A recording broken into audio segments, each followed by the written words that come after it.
বাড়িতে থাকলে দেরি করে ঘুম থেকে ওঠার কারণে প্রত্যেকদিন বিছানা আমাকেই গোছাতে হয়, কিন্তু আজকে আমি এতটাই দেরি করে ঘুম থেকে উঠেছি যে আমাকে চা আর ব্রেকফাস্ট দুটো একসাথে খেতে দেওয়া হয়েছিল। By the way, hey hi everyone, আমি Snigdha, welcome to happy moments canvas by স্নিগ্ধাতে।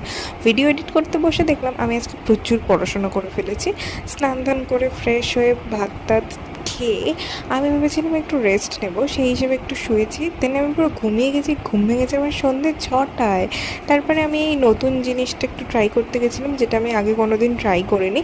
তো ওটাকে ঝটঝট বানাতে চলে গেলাম, ব্যাস গরম জল দিয়ে দিয়েছি, সুন্দর করে রেডি হয়ে গেছে। দেখে বেশ ভালো লাগছিল, আমি ভাবলাম ভালোই হবে খেতে। তারপরে আমি খেয়ে ভাবছি এটা কেউ কেন খায় ভাই, বাপরে বাপ। তারপরে আমি কি করব বুঝতে পারছিলাম না, মা তাই জন্যে মন ভালো করতে নিয়ে চলে এসেছিলো ফুচকা।